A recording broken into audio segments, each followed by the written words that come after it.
I am that guy named Mike. Apparently, I'm the host of this show. Woo! And we go off the rails on the intro every time because I just abandon my notes every episode now. Like, why even have notes, Mike? But anyway, I am the host of the show that we didn't have the ring light on for the last part of it because we're fucking that awesome. And I am that guy named Mike. And to my right, Yes. my hetero life mate, the Silent Bob to my Jay. Some might even say the Robin to my Batman. I might even say the Barky Beltocamus to my cousin Larry. Oh, nice. Yeah. Nice. Or one of the other many ones I fucking totally forgot that we had already. I know. The Lil Stevie to my fucking Katie Powers. What about the Shirley to your Laverne? Yeah. Well, that's enough of those because I want to save some of the other ones for more episodes. We've got like a million of those now. We do. Yeah. We're going to probably do like 4 or 5 every episode now. Okay. But just to make sure we pound the fucking point home, he's my sidekick. And is that other guy named? I'm Greg. I almost forgot that part too. Oh, I like that. This is not what we had last week. That was better than AI graphics. Yeah. So anyway, we are not brought to you again by the Cascade Ice. Well, we weren't brought to it by last time. That was halfway through episode 17 that we didn't need to do that for. Well, it's been a while, and it's the same bottle that's been sitting here for 15 minutes. All the time between shows. So cheers. It's still lukewarm. It's the magic of TV. Our 15 minutes is their week. Like this is something I didn't know when I was a kid. That apparently, by the time I was in my 20s and I found this out, I was like, that makes so much sense. When I was a kid, I thought that like TV show people, they went into the studio every week and they just filmed one episode every week. Right. No, apparently that's not how it works. They go for like 3 months and they film an entire season. So they film a show in like a day and a half. These motherfuckers work like 16-hour days for like weeks and weeks and weeks. And then they're like, all right, we have 20 episodes. Go take their 9 months off. Yeah. And I was like, what? Yeah. Motherfucking, because I was like, how do these actors have times to do these shows? Then they do all these side shows, and then they're in a movie, and it's like, oh, because they're only working for like 2-3 months at a time, and then they get the rest of the fucking year off. Something else too. For the millions of dollars they make. Yeah. Because that makes sense. Something else. Fucking Hollywood. Do you remember the Brady Bunch with like the graphic with the 3x3? Yeah. I thought that shit was real. Like they're standing on I thought that they were ladders. Like I didn't know how it worked, but when Mr. Brady like looks down, I think he's really like looking down on the heads of the other kids, but we won't talk about him like looking down on head. No. Sorry, the Mineville repute just went there. Yeah. Okay, yeah. So anyway, our first segment is not a Guess That Sanrio. Sanrio from Brazil. It is actually... We had so much fun doing the top 8 of the 80s movies that I decided to come up with a couple other top 8 ones. And since we're kind of angry and it's kind of already gone off the rails, we're going to do the top 8 heavy metal bands of all time. Which is kind of the reason why I wear the shirt, actually. Yeah. Okay. So this shirt is officially a KISW The Rock shirt that you got to actually request. You have to ask them to send you one. You mean the guys that fucking rip us off? Yeah. I was going to say, I'm a huge fan. Yeah. But there's been a few times when we were doing our Spotify podcast, we would cover a fucking really fucked up story. And then like 3 weeks later, I'm listening to the Men's Room cover that fucking very same topic. Like they were the first ones to bring it to y'all. And it was like super obscure stories too. Yeah, and I'm like, hey, our 50 listeners heard it before. You're 125,000, so fuck you. And 40 of the listeners are right here, but we won't talk about that either. Yeah, we don't front load our own spins. No. Shut up. No. Did I mention that? We bow down to Peter Dinklage. Yes, we do. That's a great pivoting point for an awkward situation I don't want to talk about. Okay. All right. So top 8. Here we go. So why do we do top 8? And what's the reason why we do exactly 8? Because 8 is my favorite number, and it tends to take way too long, like a lot of other fucking things. It's just like the explanation of the reason why we shortened the segment of the segment by using this title. I have been known to pontificate and tell egregiously long backstories. So anyway, here we go. Never. Let me set this up. And I never interrupt you. So let me set this up by when I was a kid. Okay. No, I'm kidding. You're gonna deal with Joe Biden. It's like, hey Jack, it was 1945, and I was having a malt shake with my dame back then, and Slappy Jim and fucking Canny Bob were in the back, and then Smokey Joe was in the fucking trunk seat, which was actually a real trunk because that was back when the trunk was actually a trunk in the back of your car because I'm fucking old. It was a rumble seat. That's how we. There you go. That's how we rolled in Scranton, Ohio. Scranton, Pennsylvania. I don't know. Pennsylvania. I just fucked that up. Isn't that's Dunder Mifflin? No, but that's where Biden's from. He's from the same town as Dunder Mifflin? Yes. No shit. Yeah, how did I fucking not know that? He's fucking from Scranton. How come he's never in the show? You know what would have been great if they like go down there and like in the fucking warehouse and they like pull a pallet out of the way and he's just like sleeping on some shit in the background. He's like, I'm sorry, was I supposed to be the governor? Or no, he was a senator back then. My bad. Or he was in like his green Stingray Corvette, like with the aviator shades on. He is in a show. He's in some fucking sitcom where he picks up one of like the female characters in that car. He's so fucking old it could have been like a silent movie. This is when he actually could talk normal. Right. Which I shouldn't make fun because we don't get political on this show really. Well, unless I feel like you bait me into it. But no. For all the people that make fun of Joe Biden's stuttering, okay, please do your fucking homework. All right? The dude had a stuttering problem since he was a child. He overcame it. He took multiple speech therapy classes as a child to get over it. Then, in 1982, he had a severe, almost catastrophic fucking brain aneurysm, which almost killed him, subsequently leading to a brain surgery to save his life, where he also had to relearn how to enunciate properly. So, all you fucking dipshits out there, they're like, fucking Joe Biden doesn't even know where he is, and Donald Trump's the greatest president that ever lived. If you go and you want to make comparisons on verbal gaffes, I guarantee you, Trump is going to lose that battle 100 times out of 100. Because Joe Biden has actual medical reasons why he has fucking verbal gaffes that have nothing to do with his intellectual capacity. Donald Trump is just a fucking malignant, narcissist, fucking douchebag asshole that does not. We're getting right into like a 2-minute moment that makes Mike mad thing. Well, this might come out in a future episode. We may or may not break down Trump's electric battery versus the shark speech. So yeah. So pancake. So anyway, here we go. Okay. Another pancake. No. Number 8. I have to like remind us like what we're actually on a skit right now or a segment. That's right. Number 8, all-time heavy metal band. Now, not just metal bands that influence Gen X, but of all time. Yeah, and I really don't get confused because my list was about Gen X. Okay, I don't know how this list came about, but I think it's legit. Number 8, Motorhead. I mean, that checks out generationally for us because when the actual real question, who wins in a fist fight, Lemmy or God? The real answer is, well, Chuck of course, Norris. Lemmy, because Lemmy is God. Yeah, that's right. That's the right answer. Not Chuck Norris. No, but because Chuck Norris could beat Lemmy's ass if Chuck Norris knew how to play guitar. So Lemmy was such an influence on me to play shitty bass that I don't know if you can see it. I actually got a tattoo of a left-handed Rickenbacker bass, and that's because of Lemmy. Nice. Because I'll never buy with the bass clef. With the bass clef. I'll never buy a Rickenbacker because they're like $5,000, and that would be $4,999 wasted because I'm so shitty at it. But I was actually able to see Lemmy like 2 weeks before he died. They only played 4 songs. Like he came out and he goes, "We are Motorhead and we play rock and roll," and he was like super sick.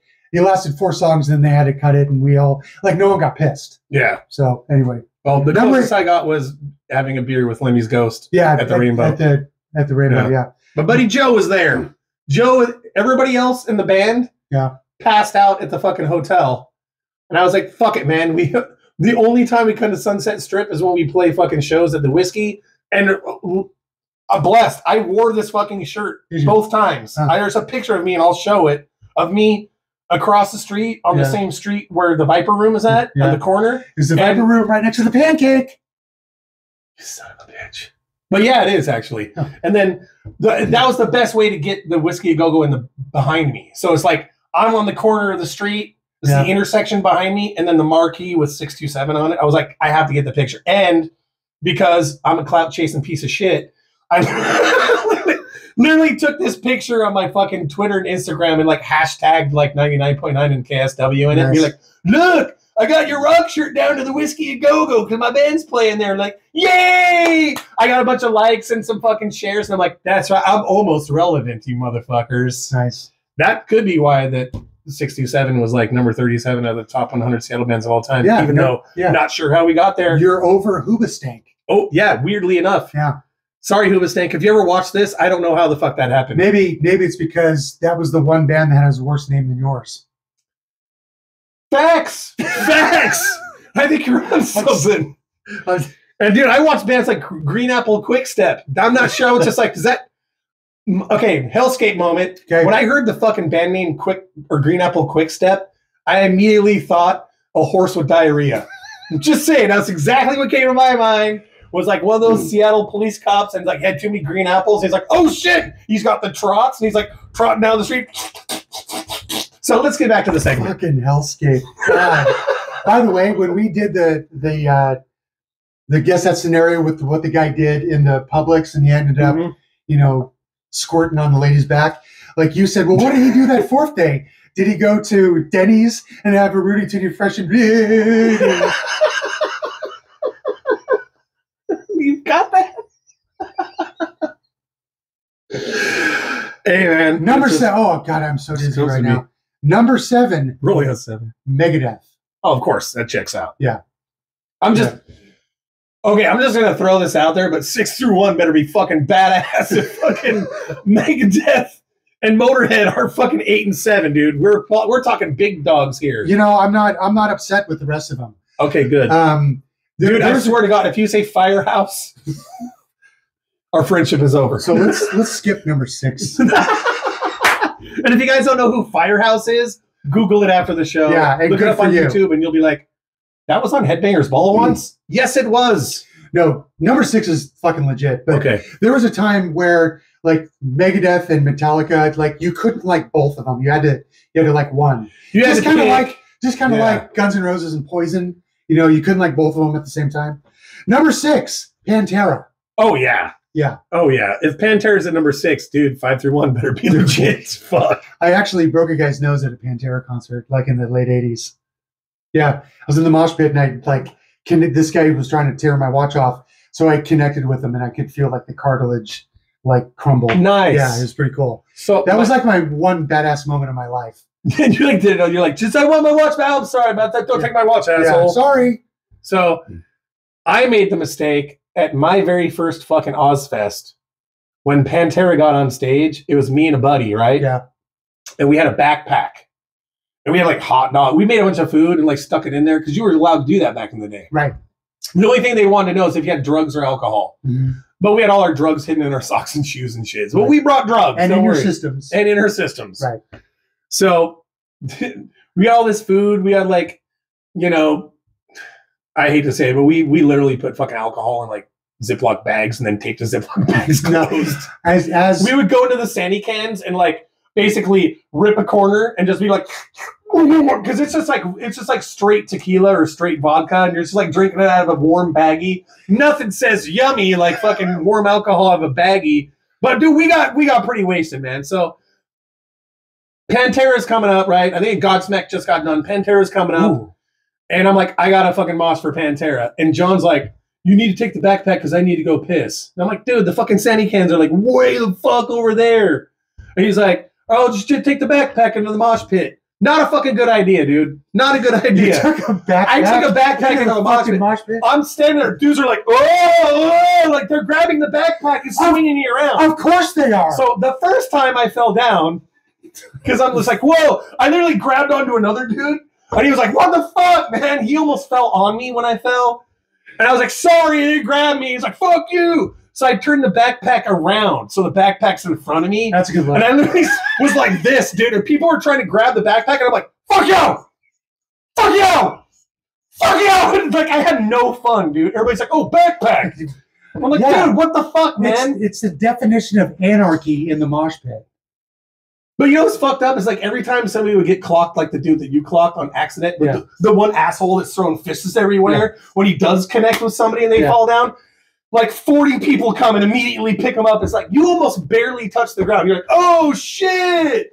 You hit the ground like 5 hands. You're like, oh shit! All right. So at least that part is cool with mosh pits up here in Washington. You get knocked down, 40 people are going to pick you up right away. So I got freight trained in a mosh pit once. And the guy, this was in Utah, and it was at a Motley Crue concert, and I got freight trained. Didn't see this guy coming. He didn't see me. He just fucking flattened me, and then he was apologizing to me as he pulled me up. I'm so sorry. I'm sorry, dude. I'm like, why are you apologizing to me? Like that's what happens. Yeah, it's like what the wall of death mosh when they're like the bands are like, everybody get over here. Yeah, everybody get over there. I went to a Mice and Men concert with my daughter on New Year's Eve, dude. This is the only time I was ever like worried about being in a venue because they did the wall of death mosh thing. And then like to the second to the last song, the fucking singer, he's like, I want everybody to get down. Oh yeah. Everybody get down. And like the whole fucking crowd, dude, we're all on our fucking feet. Like my knees are hurting. I'm like 38 years old. And I'm like, I got bad knees, motherfucker. How much longer do I got to keep you down here? You know what I mean? I'm going to have one knee here in a second. And then he's like, on the count of 3, everybody fucking jump. And it's like, 1, 2, 3. And then the band fucking goes crazy and the whole crowd jumps up. I felt a floor flex, dude. I was like, oh, fuck, dude, we're all going to end up in the basement of Old Town Seattle. Fuck. I literally, after that moment, I just started making my way to the back. I was like, I'm going to go to the bar and get a beer. And like I told my daughter after the show, and I was like, "Did you guys feel the floor flex?" And she's like, "Yeah, that was so cool." I'm like, "Dude, right?" Because at that do you age, know how old the beams are? Yeah. But at that age, you don't care. You don't. Think it through. I'm like, do you realize how close we were to being in the fucking news where it was like 125 people were severely injured at the fucking color box of that, or no, it was the show box. Yeah. Like the original show box downtown is old as fuck. You go in there, there's a reason why the motif looks like 1940s shit. Like you could have filmed an old You could have filmed an old like gangster movie in that place and it would have seemed legit. You wouldn't have had to change any of the painting or any of the ambience at all. So I was at a Down concert, which is Philip Anselmo with Pepper Keenan. Yeah. It's okay. If you guys don't know who Down is, imagine Corrosion of Conformity had sex with Pantera and their love child was Down. It was fucking awesome. So anyway, at this point, I'm too old to be in the mosh pit. So I'm watching the mosh pit, and this is a venue in Salt Lake that held like 2,000 people. Like it was really small. And this dude with a Mayan motorcycle club cut starts walking in, and everybody's like this. They see that guy, and they're like, oh, yeah. Yeah, we're good. Yeah. It was like Moses parting the Red Sea or something. Like nobody fucking came near that dude. Like it totally changed the whole vibe of the mosh pit. No, legit. I had a very similar situation. Yeah. So my buddy Josh, what's up? If you're listening or watching, he took me to my very first Megadeth concert. So it was Megadeth, Sepultura, and probably Anthrax. No, it was one of the fucking greats. It was fucking Slayer. Oh, so the other band that plays. And I was like 10 feet in front of the fucking guitar player that wore the like Raiders jersey that's dead now, not knowing that like 2 years later he would be dead. Right. But anyway, where like Megadeth or Sepultura opened, right, and then Megadeth, and then Slayer was like the headliner. So. Me and Josh, the whole time, like, there's the beer garden, right? This is back when, like, it was an all-ages show. So if you want to have a beer, you got to go to the beer garden and give them your fucking little stamp thing. Show them your stamp. Go in. You can't leave the gated area unless you finish your beer. So we kept doing that. So all throughout Megadeth, because Josh wanted to get really close for Slayer. Like, that's the main reason why he wanted to go. Like, he'd seen Megadeth before. He didn't care about Sepultura. Like, Slayer was the reason why we went. Sure. So we're drinking beers as fast as we can in the beer garden for Megadeth, right? Sure. Slamming. Like, well, you're getting the big tall cans like these. Yeah. Oh, this show is also not brought to you by the drink I didn't fucking open because I have an open beer. So we're slamming these beers, right? And It's the big talls. I mean, dude, it's like fucking $12 for a fucking 18-ounce beer or whatever the fuck. It's just ridiculous, dude. Yeah, fucking retarded. So while the bands are fucking like swapping gear out, right? That's like the perfect time to get your area. Right. Yes. Everybody's like, "Oh, I want to go get a beer. Gotta take a piss, I gotta take a piss." Yeah. We're like already covered, bro. So we got, as the fucking mosh pit area is emptying out, we're getting right up front. So everybody starts coming back. Slayer's coming out, like their little tour manager guys come out to check the microphones and sibilance. Right? And everybody's like, "Woo!" It's like, dude, it's just a roadie, dude. Nobody cares about this guy. So we're sitting there like a couple minutes before the show for Slayer starts. Okay. We've been standing in this whole area this whole time. Right. This fucking dude, I'm standing there and I get super boom. And I look over and I'm a big dude. And I'm like, what the fuck, man? I kind of this look on my face. And he's like, yeah, sorry about that, man. And he kind of like stands in front of me. Dude. His cut, not mine, Bandito's. Oh, okay. Top rocker, bottom rocker, side rockers, 1% patch. I'm like, oh shit. Josh, dude, third song, Josh goes, and I look over and he's like, and I look down, dude, in his fucking waistband, he had a fucking Smith & Wesson 4040, dude. In his fucking waistband. I was like, wow. Yeah. Yeah. I was just like, literally like, I'm going to start going, you need a beer? Yeah. And I was like, all of a sudden, I had nothing to do with this guy. Bestie? What's crazy, he had a laminate. Oh, okay. So I was like, this dude's friends with one of the bands or something. Yeah. He was probably backstage. He was like, I want to watch Slayer from the front. Yeah. And he took his laminate and just was like, get the fuck out of my way. I'm a 1% Bandito motherfucker. Who's like, going to say, there's nobody in this stadium that's going to say no to that guy? Legit. And I was thinking, the only way he could have made it in with that gun is if he was with the bands. Yeah. He didn't go through the metal detector where the cops were, dude. No. And I'm just thinking, like, because I told Josh on the way home, he's like, I don't know, man. I'm like, dude, no. Black Label Society. Hello? Like, Zakk Wylde made his band a motorcycle club. The motorcycle club is the band, is the motorcycle club is the band. It's not, there's no difference between the two. If you've got a cut, you're not to be fucked with. Yeah. And if you guys have ever seen that, remember, did you ever watch the Ozfest reality show, Making the Band or whatever it was? No. All right. It's very obscure. They only had one season. It's on YouTube. You can find it. Okay. It's basically they took like fucking top 8 fucking like potential metal bands that are not signed, and you had to audition. Okay. And it was basically like one of these reality shows where they took one member of every band. Okay. And it's a reality show like Big Brother or fucking Survivor or whatever. They run you through all this crazy shit that roadies have to go through. Oh. Like every fucking challenge is like a different hazing thing. And one of the kids, they're in the fucking catering tent and they're all sitting down having lunch in between shit. And like, it's legit, dude. Like what they were doing is just like when I worked at the Gorge.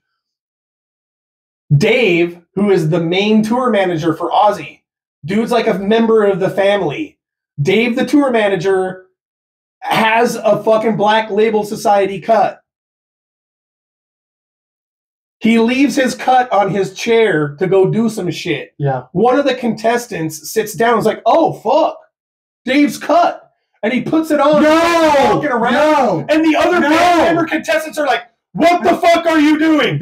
Take that off immediately. That's how you get murdered. Yeah. So he's like, what? It's no big deal. And they're all shamed him into taking it off, right? Yeah, and he's like, this is so dumb. You guys are being dumb. And literally, dude, they almost kicked him off the show for that. Yeah, they had this little meeting where Sharon and Ozzy are in a fucking area. It's almost like meeting Chef Ramsay and like MasterChef or something. They're in this like, they're on these like thrones and shit in this like little set, and they're just sitting in their thrones, and they're like, come forward. And he's like, yeah. And they're like, did you put on Dave's Black Label Society cut? And he's like, yeah, I don't see what the big deal is. And like, the fucking big deal. Yeah. Oh, you motherfucker. They let him have it, dude. And he basically had to get in like Speedo and like run through the mosh pit. He had to like jump in the mud, like all this fucked up shit to pay for it. And basically when Dave, even Zakk Wylde was just like, yeah. Like you crossed a fucking line, motherfucker. You don't tug on Superman's cape. You don't spit into the wind. No. And you do not put on someone else's cut. Hell no. My buddy Jack, the guy that's the, wait, what guy? Yeah.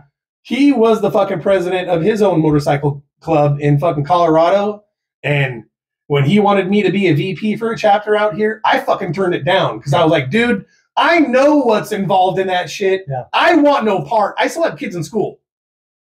But when you're a member of a motorcycle club and you're an officer in a motorcycle club, that is your other life, dude. There is no like, I'm not going to make it this meeting. What, motherfucker? No. You dedicated yourself to this. You took like almost like a blood oath. Did you know that? So to make a motorcycle gang, you go through all the hazing, and you could be a prospect for years. Yeah. When they vote on you, it has to be unanimous. Yep. Like there can't be one dissenter. Every single guy at that club has to vote you in. That's why you have to kiss and lick every You gotta motherfucking do member, dude. everything they say. The dude that hates you the most, if he says, go wash my bike, bitch, and buy me a 6-pack, you fucking better go You do it. that. And you buy him a 12-pack, not a 6-pack. And you say, I just thought you'd need the extra 6, sir. Your old lady goes with me tonight. Yeah. Yes, sir. So, number 5. Number 5, Slayer. Makes sense. So let me tell you. Oh my God, dude! The top 5 is the top 4 is gotta be crazy. So I went to it was Slayer, Megadeth, and Anthrax. You know, in reverse order. Yeah. Right. Ask me how it was. Amazing. I don't know. It was in the upper parking lot. We were in the upper parking lot at the Cow Palace in near San Francisco. The upper parking lot is where the cops didn't go. Okay. It was a fucking zoo. I went there for an AC/DC concert, and I watched a guy drink a whole bottle of Jack Daniels. He stood on the top of a car, and it was at least 3/4 full. It could have been orange juice. I don't know, but we lost our shit. So anyway, so we're there like 12 hours before the concert starts. We were so fucked up, we couldn't find our tickets. Oh, you've told me this story before. You know, they were the fucking glove box. The whole time, yeah. Yeah, Oh so my God, this dude. concert. So Detroit Rock City. we're gonna move on to number 4 because how long we've been on now? 31 minutes. Okay, All right, let's move. Number 4, Judas Priest. Whoa, Judas Priest is before Slayer? I never got into Judas Priest myself. I Me think neither. it's probably because of like what they meant. Like they were like British Steel, like coming up. There is no way that breaking the law, Yeah. pew, pew, breaking the law, pew, pew. There's no way that that's better than any song that Slayer ever No, wrote. I agree. I Okay. agree. Number 3, Metallica. Okay. Okay. I've seen Metallica like 5 times. I mean, I guess that would make sense if they stopped right before Saint Anger. Yeah. But Yeah. Saint Anger was just like, oh, cue. Guitar solos, none of those, Can't please. stop, please. There's not one guitar solo. And they that cut all whole their album. fucking hair off. What the fuck? Yeah. I was Saint Angry. So number 2 can be a little controversial because they're not strictly like heavy metal. God, dude, if you say fucking Jethro Tull, show's over. Okay. I think I've talked about what Jethro Tull did to me. Roots to branches. No. I own the album, No. and there's it's an amazing album. If you like jazz rock fusion, it's amazing.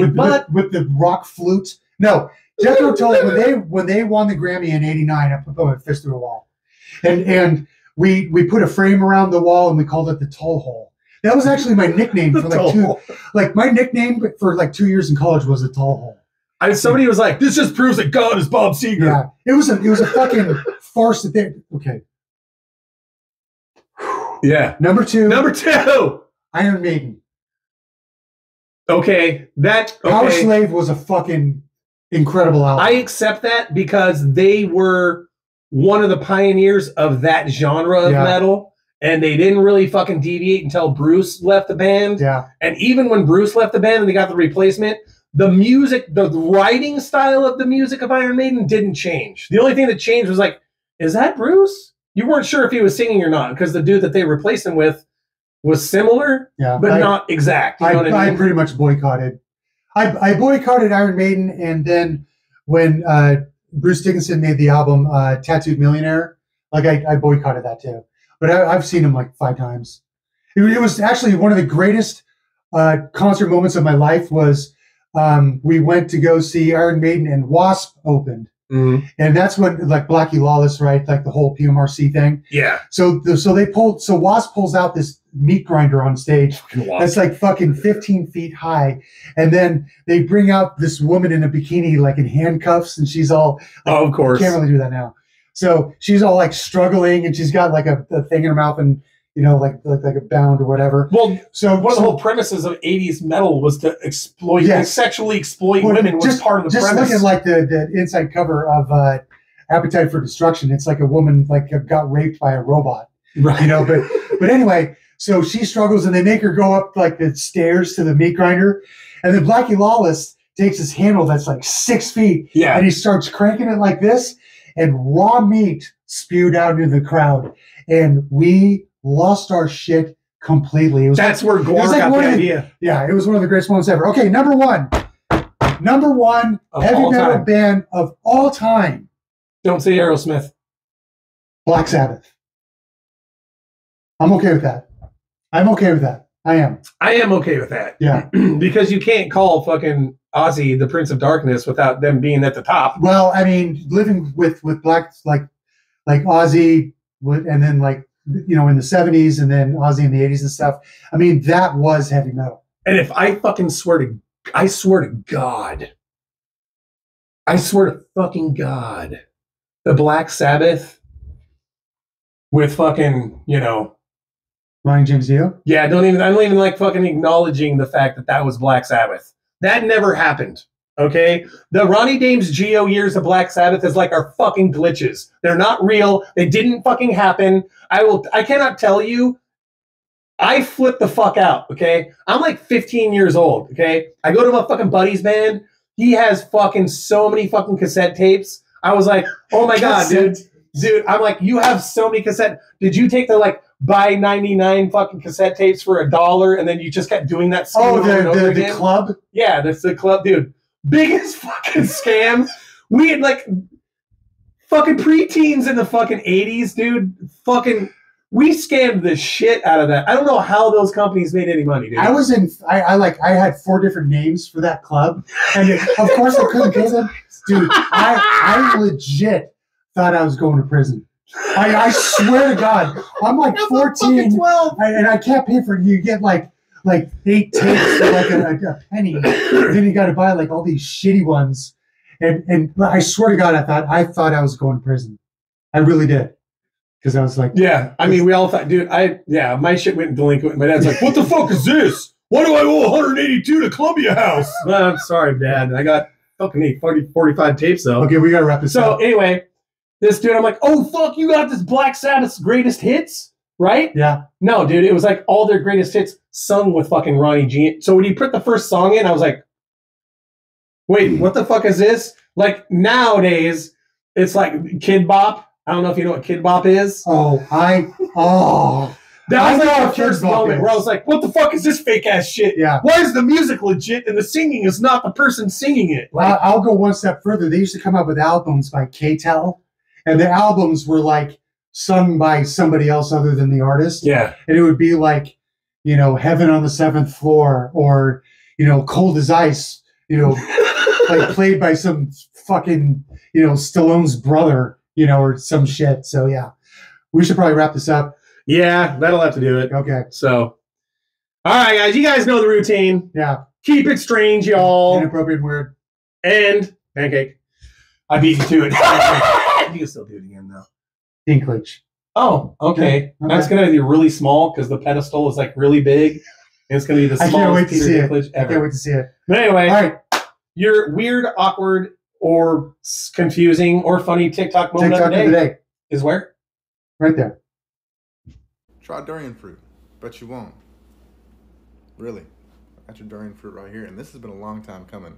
I have had so many fucking requests for this, and I could not get my hands on it till the longest time. That is so sharp. I'm bleeding. Durian fruit? Let's get into this.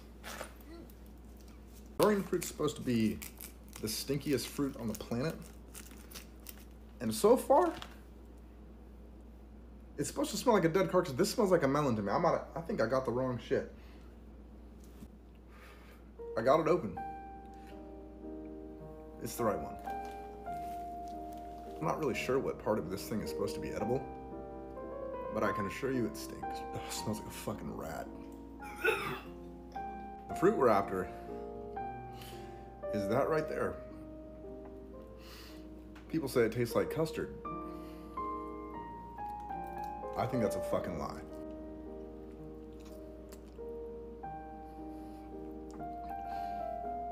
No way. Oh, it doesn't taste like custard. Wow, that's actually way. It's way better than custard.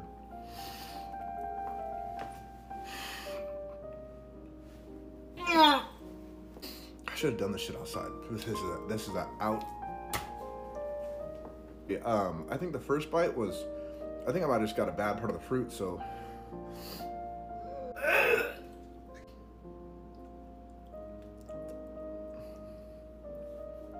Wow. Look at this. It's sweet.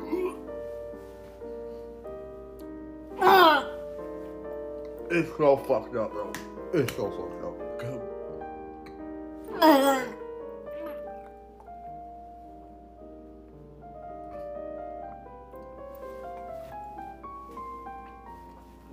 Okay. I refuse to believe that there's a human on this earth that likes, sincerely tastes like. I went down to the city morgue and I said, hey, you know that carcass that blew in 2 weeks ago?